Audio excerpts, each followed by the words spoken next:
പ്രവാസി അവൻ്റെ ജീവിത സായാഹ്നങ്ങളിൽ നിരാശയോടുകൂടി ആത്മഹത്യകളെ ശരണം പ്രാപിക്കുന്നതിൻ്റെ കാരണങ്ങളും അത് ഒഴിവാക്കാനുള്ള വഴികളെക്കുറിച്ചുമാണ് ഇന്നത്തെ ചർച്ച. ക്രമാതീതമായി വർദ്ധിച്ചു വരുന്ന ആത്മഹത്യകൾ, പ്രത്യേകിച്ച് പ്രവാസ ലോകത്ത് ദീർഘകാലം കുടുംബത്തിന് വേണ്ടി ജീവിക്കുമ്പോൾ സ്വന്തത്തെ മറന്ന് സൗഹൃദങ്ങളെ കൃത്യമായി മെയിൻറ്റെയിൻ ചെയ്യാതെ ഒരു വലിയ പ്രശ്നം ഉണ്ടാകുമ്പോഴേക്കും ആത്മഹത്യയെ ശരണം പ്രാപിക്കുന്ന ഒരു വലിയ വിഭാഗം ക്രമാതീതമായി വർദ്ധിച്ചു വരിക. ഇന്നത്തെ നമ്മുടെ വിഷയം അതിനെക്കുറിച്ചാണ്. മാഷിൻ്റെ വിലയിരുത്തൽ എന്താണ്? പ്രത്യേകിച്ച് ആധുനിക യുഗത്തിൽ പ്രവാസികളാക്കപ്പെട്ട ഒരു സമൂഹം പ്രവാസം കഴിഞ്ഞ സായാഹ്നത്തിൽ, ജീവിത സായാഹ്നത്തിൽ ആത്മഹത്യയെ ശരണം പ്രാപിക്കുന്നു എന്ന് പറയുന്നത് വളരെ വേദനാജനകമായ ഒരു വിവരം തന്നെയാണ്. അപ്പം അതിന് ഒരു പരിഹാരം അല്ലെങ്കിൽ എന്തുകൊണ്ട് സംഭവിക്കുന്നു എന്നുള്ളൊരു ചർച്ച വരുമ്പോൾ ജീവിതത്തിന് നല്ല കാലം മുഴുവനും വിദേശ രാജ്യങ്ങളിൽ എല്ലുമുറിയെ പണിയെടുത്ത് സമ്പാദിക്കുകയും അത് തൻ്റെ കുടുംബത്തിന് വേണ്ടി, ബന്ധുക്കൾക്ക് വേണ്ടി, നാട്ടുകാർക്ക് വേണ്ടിയൊക്കെ ചെലവഴിച്ച് ജീവിത സായാഹ്നത്തിൽ നിരാലംബരായി പോവുകയും നിരാശരാകുകയും ചെയ്യുന്ന ഒരു സമൂഹമാണ് ആത്മഹത്യയിലേക്ക് കൂപ്പുകുത്തുക. ഇതിൻ്റെ ഒരു യഥാർത്ഥ കാരണം ജീവിക്കാൻ പഠിച്ചില്ല എന്നുള്ളതാണ്. നമുക്ക് തോന്നുകയാണ് നമ്മൾ ജീവിക്കുകയാണ്, ആർക്കോ വേണ്ടി നമ്മൾ വളരെ കഷ്ടപ്പെടുന്നു, ഇതെല്ലാം കഴിഞ്ഞ് എനിക്ക് വളരെ സന്തോഷകരമായ ഒരു സായാഹ്നം ലഭിക്കും. ഈ പ്രതീക്ഷകൾക്ക് എതിരായി നമുക്ക് അനുഭവങ്ങൾ ഉണ്ടാകുമ്പോഴാണ് പ്രവാസിക്ക് നിരാശ അനുഭവപ്പെടുകയും പ്രവാസ ലോകത്ത് നിന്ന് മടങ്ങിയതിനു ശേഷം അല്ലെങ്കിൽ പ്രവാസ ലോകത്ത് തന്നെ ജീവിതം അവസാനിപ്പിച്ച് കളയാമെന്നൊരു തീരുമാനത്തിലേക്ക് വരികയും ചെയ്യും. ഇവിടെ ശരിക്കും പ്രവാസിയായ ആൾ ചെയ്യേണ്ടത്, പ്രവാസം തുടങ്ങുന്ന കാലത്ത് തന്നെ ഞാൻ എന്തിനു വേണ്ടിയാണ് പ്രവാസത്തിലേക്ക് വന്നതെന്നും എൻ്റെ ജീവിത ലക്ഷ്യങ്ങൾ എന്താണ് എന്നുള്ളതിനെ കുറിച്ചുള്ള ഒരു കൃത്യമായ ചിത്രം രൂപീകരിക്കുകയും അതനുസരിച്ച് ജീവിതത്തെ ക്രമപ്പെടുത്തുകയും ചെയ്യുക എന്നുള്ളത് ഓരോ പ്രവാസിയും ചെയ്തിരിക്കേണ്ടതാണ്. ആർക്കോ വേണ്ടി എങ്ങനെയോ ജീവിച്ച് ജീവിതം കഴിഞ്ഞു കളയാം എന്ന് കരുതുന്നവരാണ് പലപ്പോഴും നിരാശയുടെ പടികൂടിയിലേക്ക് വീഴുക. അപ്പം അതിന് പരിഹാരം എന്ന നിലയിലാണ് നമുക്ക് ഒരു പ്രവാസി എങ്ങനെ ആയിരിക്കണം, തൻ്റെ ജീവിതത്തെ എങ്ങനെ ചിട്ടപ്പെടുത്തണം എന്നതിനെക്കുറിച്ച് വളരെ കൃത്യമായി ഒരു വിവരം പ്രവാസികൾ നേടിയെടുക്കുകയും അത് ജീവിതത്തിൽ പകർത്തുകയും ചെയ്യുമ്പോൾ മാത്രമേ ഇതിനൊരു പരിഹാരം ഉണ്ടാക്കാനായിട്ട് കഴിയൂ. അതെ, കൃത്യമായ ആ വിവരം എങ്ങനെയാണ് ഒരു പ്രവാസി അവൻ്റെ ജീവിതത്തെ കൃത്യമായി ചിട്ടപ്പെടുത്തേണ്ടത്, അതിനെക്കുറിച്ച് മാഷ് വിശദീകരിച്ച. ജീവിതത്തിന്റെ ഏത് മേഖലയിൽ പോയാലും, പ്രവാസിയാണെങ്കിലും നാട്ടിലാണെങ്കിലും ഏത് തൊഴിൽ മേഖലയിലാണെങ്കിലും തൻ്റെ ജീവിതം കരുപ്പിടിപ്പിക്കുന്ന ഏത് മേഖലകളിലും താനാണ് ജീവിക്കേണ്ടതെന്നും ഉള്ള കാഴ്ചപ്പാട് വിദ്യാഭ്യാസ കാലത്ത് തന്നെ എന്ത് ചെയ്യണം, നമ്മുടെ മക്കൾ അല്ലെങ്കിൽ കുട്ടികൾ നേടിയെടുക്കേണ്ടതാണ്. വിദ്യാഭ്യാസത്തിന്റെ കാലഘട്ടങ്ങളിൽ നമുക്ക് പ്രായോഗികമായി ലഭിക്കാത്തത് കൊണ്ട് തന്നെയാണ് പ്രതിസന്ധികളെ അതിജീവിക്കാൻ നമുക്ക് കഴിയാതെ പോകുന്നത്. അതിന്റെ ഒരു കാരണമാണ് പ്രവാസി ആയതുകൊണ്ട് ആത്മഹത്യ ചെയ്യുന്നുള്ളതല്ല. എല്ലാ മേഖലകളിലും ഗവൺമെന്റ് ഉദ്യോഗസ്ഥന്മാരിലും കൂലിവേലക്കാരിലും കുടുംബിനികളിലും വിധവകളിലും വിദ്യാർത്ഥികളിലും ഒക്കെയും ആത്മഹത്യ നടക്കുന്നത്. നമ്മൾ പ്രധാനമായും ചർച്ച ചെയ്യുന്നത് പ്രവാസികളായതുകൊണ്ടാണ് നമ്മൾ ഇങ്ങനെ ഒരു ടേണിംഗ് പോയിന്റിൽ സംസാരിക്കുന്നത്. താൻ സഹായിച്ച തൻ്റെ കുടുംബങ്ങളിൽ നിന്ന്, സുഹൃത്തുക്കളിൽ നിന്ന്, നാട്ടുകാരിൽ നിന്ന്, സംഘടനകളിൽ നിന്ന് ലഭിക്കാതെ വരുമ്പോഴാണല്ലോ നിരാശ ഉണ്ടാകുന്നത്. അപ്പം ഒരു പ്രതിഫലം ഇച്ഛിച്ചുകൊണ്ട് അല്ലെങ്കിൽ ഞാനൊരു തിരിച്ചെന്തൊക്കെയോ പ്രതീക്ഷിച്ചുകൊണ്ടാണ് പലപ്പോഴും പ്രവാസി എന്ത് ചെയ്യുന്നത്, തൻ്റെ ഈ കഷ്ടപ്പാടുകളുടെ ഇടയിൽ അവൻ നേടിയ വിയർപ്പുള്ളികൾക്ക് പകരം നേടിയ ദിനാറുകളോ അല്ലെങ്കിൽ ദീർഘങ്ങളോ റിയാലുകളോ അവൻ ചെലവഴിക്കുന്നത്. ഈ അമിതമായ പ്രതീക്ഷയാണ് ജീവിത സായാഹ്നത്തിൽ അവനെ നിരാശയിലേക്ക് തള്ളിയിടുകയും ചെയ്തത്. അപ്പം അതിനെന്ത് ചെയ്യണം, നിയന്ത്രണങ്ങൾ ഉണ്ടാക്കുക എന്നുള്ളതാണ് പ്രവാസി ഒന്നാമതായി പഠിക്കേണ്ടത്. താൻ നേടുന്ന ദിനാറുകളെ ചിലവഴിക്കേണ്ടത് എവിടെയാണെന്ന് വ്യക്തമായ കാഴ്ചപ്പാടുകൾ ഓരോ പ്രവാസി എന്ത് ചെയ്യണം, ജീവിതത്തിൽ ദൈനംദിനം എങ്ങനെയൊക്കെ പോകണം എന്നതിനെക്കുറിച്ചുള്ള ഒരു പഠനം നടത്തുക. എങ്ങനെയെങ്കിലും ജീവിച്ചു കളയാം, എല്ലാവരും സന്തോഷിപ്പിക്കാം, എന്നാൽ എനിക്ക് എന്ത് ചെയ്യും, സന്തോഷം കിട്ടുമെന്നൊരു മിഥ്യാധാരണയിലാണ് പ്രവാസികൾ പലപ്പോഴും ഉണ്ടാകുക. അവരൊക്കെ തന്നെ ആയിരിക്കും പലപ്പോഴും ഈ നിരാശയുടെ പടുകുഴിയിൽ വീഴുന്ന സമയം ആത്മഹത്യയിലേക്ക് അഭയം പ്രാപിക്കാനായിട്ട് ശ്രമിക്കുന്നത്. പക്ഷെ അതൊരു ജീവിത പരാജയമാണ്. പ്രവാസികൾ ആദ്യമായിട്ട് ഒരു ലൈഫ് സ്കിൽ, ഒരു പ്രവാസി എന്ന നിലയിൽ എങ്ങനെ ജീവിക്കണം എന്നതിനെക്കുറിച്ചുള്ള ഒരു ജീവിത ശൈലി രൂപീകരിക്കുകയും തൻ്റെ ചിന്തകളെ ക്രമീകരിക്കുകയും താൻ സഹായിക്കേണ്ടതും സഹായിക്കേണ്ടാത്തതുമായ ആവശ്യം, അത്യാവശ്യവും അനാവശ്യവുമായിട്ടുള്ള കാര്യങ്ങളുണ്ട്. ഇതിനെക്കുറിച്ച് വ്യക്തമായ കാഴ്ചപ്പാടുകൾ ഓരോ പ്രവാസിയും നേടിയെടുത്താൽ നമുക്ക് ഈ ഒരു പാഠം, ഒന്നാമത്തെ പാഠം നമുക്ക് പഠിക്കാൻ കഴിയും. ഒന്ന്, ഞാൻ ചെലവഴിക്കേണ്ടത് എവിടെയാണെന്നുള്ള കൃത്യമായി. അപ്പോൾ ഞാൻ അളന്ന് ചെലവഴിക്കുകയാണെങ്കിൽ അതിനൊരു കാഴ്ചപ്പാടും ഒരു ലക്ഷ്യവും ആ പ്രവാസിക്ക് ഉണ്ടാകുകയും ചെയ്യും. ഇതൊരു പാഠമാണ്. രണ്ടാമതായിട്ടുള്ള കാര്യം എന്ന് പറയുന്നത്, താൻ ഏറ്റവും കൂടുതൽ ചെലവഴിക്കുന്നത് ചിലപ്പം കുടുംബത്തിലാകാം, മക്കൾക്കാകാം, തൻ്റെ രക്തബന്ധുക്കൾക്കാകാം, തൻ്റെ നാട്ടിലുള്ള വ്യക്തികൾക്കാകാം, സംഘടനകൾക്കാകാം, പ്രസ്ഥാനങ്ങൾക്കാകാം, മതപരവും സാമൂഹികമായ സാംസ്കാരിക സംഘടനകൾക്കാകാം, ആർക്കുമാകാം. ഇവിടെയൊക്കെ ഞാൻ ചെലവഴിക്കുന്നതിന് ഒരു മൂല്യം ഉണ്ടെന്ന് എന്ത് ചെയ്യണം, തിരിച്ചറിയാൻ കഴിയണം. തന്നെ ഒന്ന് സ്പ്രിങ്ങി കയറ്റിയപ്പം, ഒരു വർത്തമാനം കേട്ടിട്ട് കുപ്പിയിലിറക്കിയപ്പം ഞാൻ അറിയാതെ എന്ത് ചെയ്തു, ആർക്കൊക്കെ എന്തൊക്കെയോ ചെയ്തു പോയി, അത് ചെയ്യേണ്ടി വന്നുപോയി എന്നുള്ളൊരു നിർബന്ധ സാഹചര്യത്തിൽ പലപ്പോഴും പലരും പണം ചെലവഴിക്കുന്നുണ്ടാകാം. പക്ഷെ അതൊരു അബദ്ധമായിട്ടുള്ള, കാരണം തനിക്ക് ഒരിക്കലും തിരിച്ചു കിട്ടാത്ത അല്ലെങ്കിൽ തന്നെ ഒരിക്കലും പരിഗണിക്കാത്ത ഒരു സമൂഹത്തിലേക്കാണ് ഞാനിത് എറിയുന്നത് എന്നുള്ളൊരു തിരിച്ചറിവ് പ്രവാസി രണ്ടാമതായിട്ട് നേടണം. ഞാൻ സ്വയം മൂല്യമുള്ളതായി മാറുമ്പോൾ മാത്രമേ മറ്റാൾ എനിക്ക് മൂല്യത്തോട് തന്നെ കാണുകയുള്ളൂ. ഈ മൂല്യത്തെ തിരിച്ചറിയാതെ ഞാനൊരു കറവ പശുവായി, അതായത് വില വയ്ക്കപ്പെട്ടവനായി മാത്രം മാറുമ്പോഴാണ് പ്രവാസി നിരാശയിലേക്ക് പോകുക. അപ്പം ഈ ഒരു വാല്യൂ ആൻഡ് റേറ്റ് എന്ന് പറയുന്നതിനെ കുറിച്ചുള്ള ഒരു തിരിച്ചറിവ് തീർച്ചയായിട്ടും ഓരോ പ്രവാസിയും നേടിയിരിക്കേണ്ടതാണ്. ഇപ്പൊ ഒരു സമൂഹത്തെ നമ്മൾ സഹായിക്കുന്നു, അല്ലെങ്കിൽ അവർക്ക് വേണ്ടി നമ്മൾ ജീവിക്കുന്നു, അവര് നമുക്കിടുന്നത് വാല്യൂ ആണോ അതല്ല റേറ്റ് ആണോ, എങ്ങനെയാ തിരിച്ചറിയാൻ പറ്റുക? അപ്പം മൂല്യം എന്ന് പറയുമ്പോൾ ഒരാൾ ഒരു വസ്തുവിൽ കാണുന്ന മൂല്യം അതിന് റേറ്റ് ആയിരിക്കണമെന്നില്ല. ഈ മൂല്യവും റേറ്റും, വാല്യൂ ആൻഡ് റേറ്റിനെ തിരിച്ചറിയാനായിട്ട് പഠിക്കുക എന്നുള്ളതാണ് ആദ്യം മനസ്സിലാക്കുക. അത് നമ്മൾ കുടുംബത്തിൽ പഠിക്കണം, ഭാര്യയിൽ നിന്ന് പഠിക്കണം, മക്കളിൽ നിന്ന് പഠിക്കണം, കുടുംബങ്ങളിൽ നിന്ന് പഠിക്കണം, സുഹൃത്തുക്കളിൽ നിന്ന് പഠിക്കണം, സംഘടനയിൽ നിന്ന് പഠിക്കണം. ഇത് ഓരോരുത്തരും എങ്ങനെയാണ് എന്നെ കാണുന്നത് എന്നുള്ള ഒരു തിരിച്ചറിവ്. ഉദാഹരണത്തിന് ആധുനിക ലോകത്തിന്റെ പളവളപ്പിൽ നമ്മുടെ മക്കളെ വലിയ വലിയ സ്ഥാനങ്ങളിൽ നിന്ന് കിട്ടാൻ വേണ്ടി അല്ലെങ്കിൽ എത്തിക്കാൻ വേണ്ടിയിട്ടുള്ള നമ്മുടെ ഓട്ടമുണ്ട്. ഈ ഓട്ടത്തിൽ അവൻ്റെ പ്രീ കെ ജി മുതലുള്ള പഠനം മുതൽ കിൻഡർ ഗാർട്ടനും അതുപോലെ തന്നെ സ്കൂളും ഹയർ സെക്കൻഡറിയും എല്ലാം കഴിഞ്ഞ് എൻട്രൻസ് കോച്ചിങ്ങുകളോ IIT സിവിൽ സർവീസ് കോച്ചിങ്ങുകളോ എന്തോ ആയിക്കൊള്ളട്ടെ, എല്ലാത്തിനും നമ്മൾ പൈസ ആവശ്യത്തിനും അനാവശ്യത്തിനും ചെലവഴിച്ച് ഇവൻ എവിടെയെങ്കിലും എത്തി സമ്പാദിക്കുക എന്നുള്ള ഒരു അവസ്ഥയിലേക്ക് ഏതൊരു വ്യക്തിയും മാറുന്നെന്ന് പറഞ്ഞ പോലെ അവൻ്റെ ഓരോ നിമിഷങ്ങൾക്കും ഭയങ്കര വില അവൻ കാണും. അപ്പോൾ ആ നിമിഷം മാറി നിന്ന് കഴിഞ്ഞാൽ അവന് വലിയ നഷ്ടം ഉണ്ടാകുന്ന തിരിച്ചറിവും ഉണ്ടാകും. ഇതോടുകൂടി തനിക്ക് ജന്മം നൽകിയ മാതാപിതാക്കളെ കാണുന്നതിനോ അവരോട് സംസാരിക്കുന്നതിനോ അവരുമായിട്ട് സഹകരിക്കുന്നതിനുള്ള മനോഭാവത്തിൽ മാറ്റം ഉണ്ടാകുകയും ഈ പറയുന്ന ഒരു ഭൗതിക ചിന്തയിൽ മാത്രം മുഴുകി ജീവിക്കുകയും ചെയ്യുന്ന ഒരു വ്യക്തി എന്നെങ്കിലും അച്ഛൻ മകനെ കാണുമ്പോഴേ ഇങ്ങനാണോ, നിനക്ക് വേണ്ടി എന്ത് ഞാൻ കഷ്ടപ്പെട്ടതാണെന്നൊരു ചോദ്യം ചോദിക്കുന്നത് കരുതുക. ആ ചോദിക്കുമ്പോൾ ഈ മകൻ പറയാണ്, മകനിത് ഉൾക്കൊള്ളാൻ കഴിയുന്നില്ല. അപ്പം അച്ഛൻ എനിക്ക് ചിലവാക്കിയിട്ടാണല്ലോ ഇത് എൻ്റെ അടുത്ത് പറയുന്നത്. അച്ഛന് KG മുതൽ എന്നെ IIT എടുക്കാൻ വേണ്ടി എത്ര രൂപ ചിലവായി കണക്കാക്കി എല്ലാ അച്ഛനെ എഴുതി വെച്ചിട്ടുണ്ടെങ്കിൽ അച്ഛൻ പറയും 2 കോടിയായി, അല്ലെങ്കിൽ 1.5 കോടി ആയി, അല്ലെങ്കിൽ 1 കോടിയായി എന്നൊരു ഒരു വില പറയുന്നുണ്ടാവും.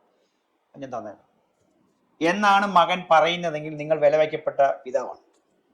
കാരണം നിങ്ങൾ വിയർപ്പൊഴുക്കി, നിങ്ങൾ പട്ടിണി കടന്ന്, നിങ്ങൾ അരഷ്ടിച്ചുണ്ടാക്കിയ ഓരോ ദീർഘവും ദിനാറുകളുമാണ് ഈ 1 കോടിയായി 1.5 കോടിയായി പല കാലങ്ങളായി ചെലവഴിച്ച ഒരു വ്യക്തി രൂപീകരിച്ചത്. ആ വ്യക്തി നിങ്ങൾക്ക് നൽകിയത് അതിൻ്റെ ആ വില മാത്രം, ചെലവഴിക്കപ്പെട്ട പൈസയുടെ വില മാത്രം. അവിടെ മൂല്യം, അച്ഛൻ കഷ്ടപ്പെട്ടതിനോ വിയർപ്പൊഴുക്കിയതിനുള്ള മൂല്യം എന്ത് ചെയ്യുന്നില്ല, ആ മകൻ കാണുന്നില്ല എങ്കിൽ ആ അച്ഛൻ അല്ലെങ്കിൽ ആ പിതാവ് വില വയ്ക്കപ്പെട്ട ഒരു പിതാവാണ്. മൂല്യം എന്തായിരുന്നു? മൂല്യമുള്ള ഒരു വ്യക്തിയായിട്ടാണ് ആ കുട്ടി വളർന്നിരുന്നതെങ്കിൽ അവന് അച്ഛൻ്റെയും അമ്മയുടെയും എല്ലാ സുഖദുഃഖങ്ങളിലും പങ്കാളിയാകാനും അവരെ എപ്പോഴും കൊണ്ടു നടക്കാനും അവർക്ക് വേണ്ടി ജീവിക്കാനുമുള്ള ഒരു മനോഭാവത്തിലേക്ക് ആ വ്യക്തി വളർന്നതിന്. അവിടെയാണ് എൻ്റെ അച്ഛൻ എനിക്കൊന്നും തന്നില്ലെങ്കിൽ കൂടിയും എൻ്റെ പിതാവാണ്, എനിക്ക് വേണ്ടി ധാരാളം കഷ്ടപ്പെട്ട ആളാണ്, എനിക്ക് വേണ്ടി പ്രാർത്ഥിച്ച ആളാണ്, എനിക്ക് വേണ്ടി വിയർപ്പൊഴുക്കിയ ആളാണെന്നുള്ള ഒരു മൂല്യം ആ മകൻ്റെ മനസ്സിലുണ്ടാവുകയും ആ അച്ഛനോടും അമ്മയോടും അവൻ്റെ ഒരു കാഴ്ചപ്പാടുകളും പ്രവർത്തനങ്ങളും ആ രീതിയിലായിട്ട് മാറും. അവിടെ ഒരിക്കലും എന്ത് ചെയ്യുന്നില്ല, അവിടെ ഈ ചെലവാക്കപ്പെട്ട പൈസയുടെ കണക്കല്ല, മറിച്ച് ഒരു മൂല്യത്തിലാണ്. ഒരു പ്രത്യേക സമയത്ത് അവർ കഷ്ടപ്പെട്ട് എന്നെ വളർത്തിക്കൊണ്ടുവന്ന ഒരു മൂല്യം ആ വ്യക്തിയുടെ ഉള്ളിൽ രൂപീകരിക്കുകയും അതെന്ത് ചെയ്യുന്നു, നമ്മളൊക്കെ തിരിച്ചു നൽകുകയും ചെയ്യുന്നത്. അതാണ് നമ്മൾ പറയുന്നത് difference of value and rate. ഇങ്ങനെ വില വയ്ക്കപ്പെട്ട ഒരു പ്രവാസിയാണ് നിങ്ങൾ. നിങ്ങളുടെ സംഘടനകൾ, നിങ്ങൾ സഹായിച്ച സംഘടനകൾ നിങ്ങളെ വിലയ്ക്കാണ് കാണുന്നതെങ്കിൽ നിങ്ങൾ വിലയ്ക്കപ്പെട്ടയാളെ. അല്ലെ നിങ്ങൾ ചെയ്ത, നിങ്ങൾ കഷ്ടപ്പെട്ട് നടത്തിയ ഒരു ദീർഘം മുൻ ലഭിച്ചിട്ടുണ്ടെങ്കിൽ അതിൻ്റെ മൂല്യത്തോടു കൂടിയാണ് നിങ്ങൾ ഇടപെടുന്നതെങ്കിൽ അത് തീർച്ചയായിട്ടും നിങ്ങൾക്ക് മൂല്യം വെച്ചതുകൊണ്ടാണ്. അപ്പം ഈ ഒരു ഡിഫറൻസിനെ മനസ്സിലാക്കാനായിട്ട് പ്രവാസി പഠിക്കുക എന്നുള്ളതാണ് വാല്യൂ ആൻഡ് റേറ്റ് എന്ന് പറയുന്ന നമ്മൾ ഇതിൽ നിന്ന് മനസ്സിലാക്കേണ്ടത്. ആർക്കും എപ്പോഴും എന്തും ചോദിക്കാനും എന്തും മേടിക്കാനുമുള്ള ഒരു സ്വാതന്ത്ര്യപ്പെട്ട ഒരു സ്ഥലമായിട്ടാണ് നിങ്ങളൊരു വെളിം പ്രദേശമാണ്. മതിൽ കെട്ടപ്പെടാത്ത, വേലികളില്ലാത്ത ഒരു തുറന്ന, എല്ലാവർക്കും വലിയ ഇഷ്ടമാണ്, കാണുമ്പോൾ ഭയങ്കര സന്തോഷപ്പെടുന്നുണ്ട്. പക്ഷേ എല്ലാവർക്കും കയറി ഇറങ്ങാൻ കഴിയുന്ന ഒരു വെളിം പ്രദേശമായി നിങ്ങൾ മാറ്റപ്പെട്ടിട്ടുള്ളത്. നിങ്ങൾ പരാജയപ്പെട്ടൊരു പ്രവാസി. എന്നാൽ ഇത് നമ്മൾ ഇങ്ങനെ ആകാൻ പാടില്ല എന്ന് ചോദിച്ചിട്ട് വലിയ മതിൽക്കെട്ട് കെട്ടി ആർക്കും കയറാൻ കഴിയാത്തതുപോലെയുള്ള വൻ കോട്ടകൾ കെട്ടിയാലും എന്തായി, നിങ്ങൾ ഒറ്റപ്പെട്ട ഒരാളായി മാറും. നിങ്ങൾ അവിടെ ഒരാൾക്കും പ്രവേശനമില്ല, നിങ്ങളൊരു അടഞ്ഞ അധ്യായമായി മാറും, നിങ്ങൾ വെറുക്കപ്പെട്ടവനായി മാറും. നിങ്ങൾക്ക് അപ്പോഴും എന്ത് ചെയ്യുന്നില്ല, ഒരു വിജയിച്ച പ്രവാസിയാകാൻ കഴിയുന്നില്ല. മറിച്ച് ഇവിടെ നിങ്ങളുടെ പ്രദേശം, നിങ്ങളുടെ ഭൂപ്രദേശം നിങ്ങളൊരു മതിൽ കെട്ടി വേർതിരിക്കുകയും അതിലേക്ക് കടക്കാനായിട്ട് ഒരു ഗേറ്റ് സ്ഥാപിക്കുകയും ചെയ്യുക. ആവശ്യമുള്ളവർക്ക് മാത്രം ഗേറ്റ് തുറന്നു കൊടുക്കുകയും ചെയ്യുന്ന ഒരു പ്രദേശത്തെ ജനങ്ങൾ വാല്യൂയോടെ കാണുക, മൂല്യത്തോടു കൂടി കാണുക. ആർക്കും എപ്പോഴും കയറാനൊന്നും കഴിയില്ല, പക്ഷെ അത്യാവശ്യങ്ങൾക്കും ആവശ്യങ്ങൾക്കൊക്കെ അവിടെ നമുക്ക് ഓപ്പൺ ആക്കപ്പെടുന്ന പ്രതീക്ഷയാണ് ലഭിക്കുന്നതെങ്കിൽ ആ സ്ഥലത്തിനൊരു മൂല്യം ഉണ്ടായി. ഇതേപോലെ തന്നെ ആവശ്യമുള്ളവർക്ക് എപ്പോഴും തുറന്ന ഒരാളായിരിക്കണം. എന്നാൽ അനാവശ്യമായിട്ടുള്ള കയറി ഇറങ്ങലുകൾക്കോ ചെലവഴിക്കലുകൾക്കോ ഇടം കൊടുക്കാത്ത രീതിയിലുള്ള വേലിക്കെട്ട് സൃഷ്ടിക്കുകയും ഒരു ഗേറ്റ് പണിയുകയും ചെയ്യുന്ന വളരെ കൃത്യമായ അജണ്ട ഉള്ള ഒരു പ്രവാസിയായിട്ട് മാറുകയാണെങ്കിൽ നമുക്ക് ഭാവിയിൽ നിരാശ ഉണ്ടാകുന്ന അവസരങ്ങളിൽ നിന്ന് മാറി നിൽക്കാനും പ്രതിസന്ധികളെ അതിജീവിക്കാനുള്ള കഴിവ് നമുക്ക് ലഭിക്കുകയും നിരാശയിൽ ആത്മഹത്യയിലേക്ക് പോകുന്ന ഒരു അവസ്ഥയിൽ നിന്നും മാറ്റപ്പെടാൻ പ്രവാസിക്ക് കഴിയും. മാഷ് പറഞ്ഞതുപോലെ ഒരു മകൻ വലുതായി അവൻ ഒരു വലിയ പൊസിഷനിലെത്തിയതിനു ശേഷം അവൻ നമുക്ക് വിലയിട്ടു എന്ന് തിരിച്ചറിയുന്നതിൽ കാര്യമില്ലല്ലോ. അപ്പോഴേക്കും കാലം കഴിഞ്ഞു പോയി. നമ്മൾ പിന്നെ ആ പ്രതീക്ഷയ്ക്കൊത്ത് നമ്മൾ വളരാനും ക്രിയാത്മകമായ മുൻകരുതൽ എടുക്കാനുള്ള സമയം കഴിഞ്ഞു പോയി. സത്യത്തിൽ അങ്ങനെയല്ല. അതിനു മുമ്പ് തന്നെ ഒരു പ്രവാസിയായ ഒരു മനുഷ്യൻ എനിക്ക് വിലയിടുന്നവരായി മാറാൻ പാടില്ല, അവരെ എനിക്ക് മൂല്യം തരുന്നവരായി മാറണം എന്ന അർത്ഥത്തിൽ എന്ത് മുൻകരുതലുകളും പ്രവർത്തനങ്ങളുമാണ് നടത്തേണ്ടത് എന്നുള്ളതാണ് എൻ്റെ ചോദ്യം. ഇവിടെ ഒരു പ്രവാസി എന്നുള്ള നിലയിൽ നമ്മൾ എന്താണോ വേണ്ടത് അതങ്ങോട്ട് നൽകുന്ന ഒരു മനസ്സാണ് ബഹുഭൂരിഷം. സ്വയം അവർ പ്രതിഷ്ഠിക്കുകയാണ്. ഞാൻ എല്ലാവരും സഹായിക്കാനുള്ള ഒരു വ്യക്തിയാണ്, സ്വയം പ്രതിഷ്ഠിക്കുന്നത്. ഈ സ്വയം പ്രതിഷ്ഠയിൽ സംഭവിക്കുന്നത് അതിൻ്റെ വിലയിരുത്തലുകളൊന്നും ഇല്ലാതെ തന്നെ, അവലോകനങ്ങളോ വിലയിരുത്തലുകളോ കൂടി ചർച്ചകളോ ഒന്നും ഇല്ലാതെ തന്നെ ഒരാൾ എന്ത് ചെയ്യും, സബ്മിറ്റ് ചെയ്യപ്പെടുകയാണ്. അവിടെയാണ് ഈ പറയുന്ന പ്രവാസി ശരിക്കും പെട്ടുപോകുന്നത്. എനിക്ക് ബുദ്ധിമുട്ടുണ്ട് അല്ലെങ്കിൽ ഇന്ന വിഷയങ്ങളുണ്ട് എന്ന് തുറന്നു പറയാൻ പലപ്പോഴും പ്രവാസിക്ക് മടിയാണ്. ഒരു പ്രസ്ഥാനം വന്ന് ഒരു വലിയ ആൾ വന്ന് ചോദിച്ചു ഇങ്ങനെ ചെയ്യണമെന്ന് പറയുമ്പോഴത്തേനും നമ്മൾ എങ്ങനെ കൊടുക്കാതിരിക്കുക എന്നൊരു മനോഭാവത്തിലേക്ക് പ്രവാസികൾ ഉണ്ടാകാം. പക്ഷേ ഞാനിപ്പോൾ ഇങ്ങനെ അവസ്ഥയിലൂടെ കടന്നു പോകുന്ന യാഥാർത്ഥ്യം തുറന്നു പറയാൻ പലപ്പോഴും പ്രവാസി മടിക്കുന്നു.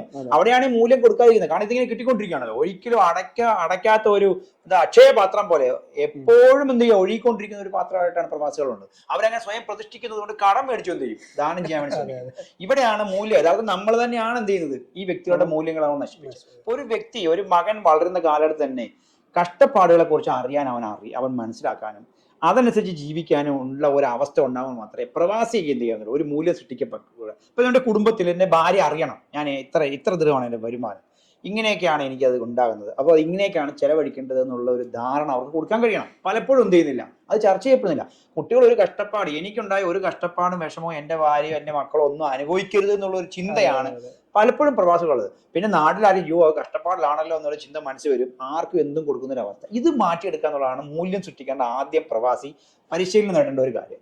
രണ്ടാമത്തെ വിഷയം, കഷ്ടപ്പാടുകളെ അനുഭവിക്കാനുള്ള അവസരങ്ങൾ എന്ത് ചെയ്യണം, കൊടുക്കണം. അപ്പൊ ഇതിനെ തിരിച്ചറിയുമ്പോഴാണ് ഇങ്ങനെ കഷ്ടപ്പെട്ടാണ് ഉണ്ടാക്കുന്ന ഒരു മൂല്യം തിരിച്ചറിയാൻ ഒരു അവസരം കൊടുക്കാൻ കഴിയുന്നവർ എന്ത് ചെയ്യണം, കൊടുക്കുകയും ആ കഷ്ടപ്പാടിന്റെ ആ ഒരു അവസ്ഥയിലേക്ക് അവർ ഒരു ചെറിയ തിരിച്ചറിവ് കൊടുക്കാൻ കഴിയുമ്പോൾ തീർച്ചയായിട്ടും എന്ത് ചെയ്യും, അവരെ മൂല്യം സൃഷ്ടിക്കാൻ. അപ്പൊ ആ കുട്ടിക്ക് മനസ്സിലാവും എൻ്റെ അച്ഛൻ അല്ലെങ്കിൽ എൻ്റെ വാപ്പ ഇങ്ങനെ ഈ കഷ്ടപ്പെട്ടാണ്ട്. അപ്പൊ ആ ഓരോ ദുരിതത്തിനും ചെലവഴിക്കുന്നതിന് എന്ത് ചെയ്യും, അവനൊരു ബോധ്യം ഉണ്ടാവും. ആ കുട്ടി മാത്രമേ നമുക്ക് എന്ത് ചെയ്യുന്നുള്ളൂ, മൂല്യമുള്ള കുട്ടിയായിട്ട് ലഭിക്കുകയുള്ളൂ.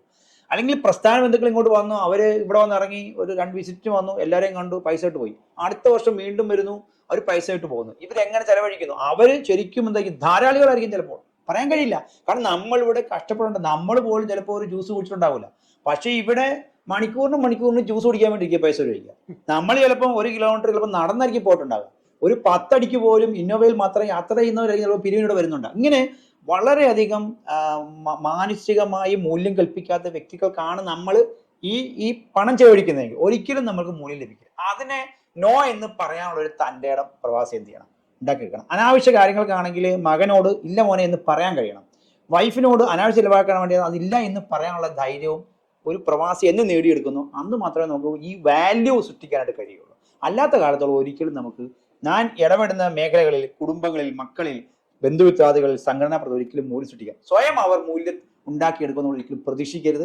ആ മൂല്യം ഉണ്ടാക്കാനുള്ള ടാക്ടിക്സുകൾ, തന്ത്രങ്ങൾ നമ്മൾ എന്ത് ചെയ്യുക, സൃഷ്ടിക്കുകയും അതിലൂടെ കടന്നു വരികയും ചെയ്യുന്ന ഒരു വ്യക്തി തീർച്ചയായിട്ടും മൂല്യമുള്ള വ്യക്തിയായിരിക്കും. അവൾ നമുക്ക് ഭാവിയിൽ ഉപകാരപ്പെടുന്ന ഒരു വ്യക്തിയായി സമൂഹമായി മാറുകയും ചെയ്യും. ഒരു വലിയ വിഭാഗം പ്രവാസികൾക്കുള്ള ഒരു തിരിച്ചറിവാണ്, അവർക്ക് കണ്ണ് തുറക്കാനുള്ളൊരു അഭിപ്രായമാണ് അല്ലെങ്കിൽ ഒരു വിശദീകരണമാണ് മാഷ് തന്നത്. സത്യത്തിൽ മൂല്യം കൽപ്പിക്കപ്പെടുന്നവരായി അവർ മാറാൻ നമ്മൾ സാഹചര്യങ്ങൾ സൃഷ്ടിക്കണമെന്നുള്ളതാണ്, അല്ലാതെ അവരെ കുറ്റം പറഞ്ഞിട്ട് കാര്യമില്ല. എനിവേ, ഇത്തരം കാര്യങ്ങൾ ഇനി വരുന്ന പ്രവാസികൾക്ക് പ്രാവർത്തികമാക്കാൻ ഇതൊക്കെ ഒരു പ്രചോദനമാകട്ടെ. പക്ഷെ ഓൾറെഡി വന്നു കഴിഞ്ഞു, അവരുടെ സായാഹ്നത്തിലേക്ക് പ്രവേശിച്ചു കഴിഞ്ഞ പ്രവാസികളെ സംബന്ധിച്ചിടത്തോളം അവർക്കെങ്ങനെയാണ് ഇത്തരം സാഹചര്യങ്ങളെ ഇനി കൈകാര്യം ചെയ്യാൻ പറ്റുക? പ്രവാസി ആദ്യം ചെയ്യേണ്ടത് ആളുകളുടെ പുകഴ്ത്തലുകളിൽ വീഴാതിരിക്കുക, അവരുടെ വാചാടോപങ്ങളിൽ നമ്മൾ ആപതിക്കാതിരിക്കുക. നമ്മൾക്ക് ചെലവഴിക്കേണ്ടാത്ത മേഖലകളിൽ നമ്മൾ എന്ത് ചെയ്യുന്നു, അനാവശ്യമായിട്ട് ചെലവഴിക്കുന്നു. അതാണല്ലോ സംഭവിച്ചുകൊണ്ടിരുന്നത്. അപ്പം പ്രവാസി ഈ 10-15 വർഷം കഴിഞ്ഞ് പ്രവാസി എന്നുള്ള നിലയിൽ തിരിച്ചറിയുക, ഒരു അവലോകനം നടത്തുക. ഞാൻ എൻ്റെ ജീവിതത്തിൽ ഈ മൂല്യമുള്ളിടത്ത് തന്നെയാണോ എൻ്റെ നിക്ഷേപങ്ങൾ നടത്തിയത് എന്നുള്ള തിരിച്ചറിവ് വരുന്ന ഒരു പ്രവാസിക്ക് ഇനി ഇത് ഉപകാരപ്പെടും. വരാത്ത ഒരാൾക്ക് ഒരിക്കലും എന്ത് ചെയ്യുന്നില്ല, ഈ ഉപദേശം അല്ലെങ്കിൽ ഈ നിർദ്ദേശം ഒരിക്കലും അവർക്ക് ഉപകാരപ്പെടുന്നില്ല. അപ്പൊ ഈ 15-20 വർഷം കഴിഞ്ഞ് സായാഹ്നത്തിൽ പ്രവേശിച്ച ഒരു പ്രവാസിയാണ് എങ്കിൽ ആദ്യം ചെയ്യേണ്ടത് ഒരു ഇവാലുവേഷൻ നടത്തുക. ഞാൻ ഇത്രയും കാലം എൻ്റെ ഈ സമ്പാദ്യങ്ങളൊക്കെ ചെലവഴിച്ചത് മൂല്യമുള്ളിടത്ത് തന്നെ ആയിരുന്നോ? അല്ല എന്നാണ് നമ്മുടെ ഉത്തരമെങ്കിൽ ഇനി നമ്മൾ പറയുന്നത് നോ എന്ന ഉത്തരം പറയാൻ പഠിക്കുക എന്നുള്ളതാണ്. ഇനി ഞാൻ ചെലവഴിക്കുന്നതിൽ ഈ മൂല്യമുള്ളിടത്ത് മാത്രമേ ചെലവഴിക്കുകയുള്ളൂ എന്നുള്ളവർ അപ്പോൾ ചിലപ്പോൾ എന്ത് ചെയ്തേക്കാം, ചിലപ്പോൾ ഭാര്യയോ അല്ലെങ്കിൽ മക്കളോ കുടുംബ ബന്ധുക്കളോ സംഘടനാ പ്രവർത്തകരോ ഒക്കെ തന്നെ എന്ത് ചെയ്യും, ചിലപ്പം മുഖം ചുളിച്ചേക്കാം, ചിലപ്പം പരാതികൾ പറഞ്ഞേക്കാം, ചിലപ്പോൾ നമ്മളിന്ന് വിട്ടുപോയേക്കാം. പക്ഷേ ആ വിട്ടുപോകൽ നമുക്ക് ഒരിക്കലും തരാം നഷ്ടമല്ല എന്നുള്ള ഒരു ബോധത്തോടു കൂടി അവരോട് തൻ്റെ അടുത്തോടുകൂടി നോ പറയാൻ പഠിക്കുക എന്നുള്ളതാണ് ഈ സായാഹ്നത്തിലേക്ക് പ്രവേശിക്കുന്ന പ്രവാസി ആദ്യം ചെയ്യുക. അപ്പൊ ഈ തിരിച്ചറിവ് ഉണ്ടായി കഴിയുമ്പോൾ നമുക്കിത് പറയാനുള്ള ധൈര്യം ഉണ്ടാവും. ഈ ധൈര്യത്തിലേക്ക് എത്തുക എന്നുള്ളതാണ് ഈ സായാഹ്നത്തിൽ പ്രവേശിക്കുന്ന പ്രവാസികൾ ആദ്യം ചെയ്യേണ്ടത്. അവർ അതിനുശേഷം എന്ത് ചെയ്യാം, മൂല്യമുള്ള സ്ഥലങ്ങൾ നേരത്തെ സൂചിപ്പിച്ചതുപോലെ കണ്ടെത്തുകയും അവിടെ എന്ത് ചെയ്യാം, വാല്യൂ ഉള്ളതിലേക്ക് ചെലവഴിക്കുകയും മറ്റുള്ളവർക്ക് എന്തുകൊണ്ട് എനിക്ക് തരാൻ കഴിയുന്നില്ല അല്ലെങ്കിൽ ചെലവഴിക്കാൻ കഴിയുന്നില്ല എന്നുള്ള കാര്യം അവരെ ബോധിപ്പിക്കുകയും ചെയ്യാനുള്ള ഒരു തൻ്റെ ഇടം പ്രവാസിക്ക് നേടിയെടുക്കാൻ കഴിയണം. നേടിയെടുത്താൽ തീർച്ചയായിട്ടും ഈ പ്രശ്നം നമുക്ക് കരകയറാൻ കഴിയും. മണിക്കൂറുകളോളം ചർച്ച ചെയ്താലും തീരാത്തത്ര ഗഹനമായൊരു വിഷയമാണ് പ്രവാസികളുടെ ഡിപ്രഷനുമായി ബന്ധപ്പെട്ട് അല്ലെങ്കിൽ അവരുടെ സായാഹ്നങ്ങളിൽ നിരാശയോടുകൂടി ആത്മഹത്യകളെ ശരണം പ്രാപിക്കുന്ന വിഷയങ്ങളെ സംബന്ധിച്ചിടത്തോളം നമ്മുടെ ഈ ചുരുങ്ങിയ സമയം കൊണ്ടുള്ള ചർച്ചയിൽ അതൊന്നും പറഞ്ഞു തീർക്കാൻ കഴിയില്ല. പൊതുപരിപാടികൾ വെക്കുമ്പോൾ ഈ വിഷയങ്ങൾ തീർച്ചയായിട്ടും നമുക്ക് ചർച്ച ചെയ്യപ്പെടേണ്ടതുണ്ട്. അത്തരം പൊതുപരിപാടികൾ പ്രവാസ ലോകത്തുണ്ടാകട്ടെ. ഗഹനമായ ഈ വിഷയം നമുക്ക് വേണ്ടി വിശദമായി സംസാരിച്ച ഗഫൂർ മാഷിന് പ്രത്യേകം നന്ദി അറിയിക്കുകയാണ്. മറ്റൊരു വിഷയവുമായിട്ട് നമുക്ക് വീണ്ടും കാണാം.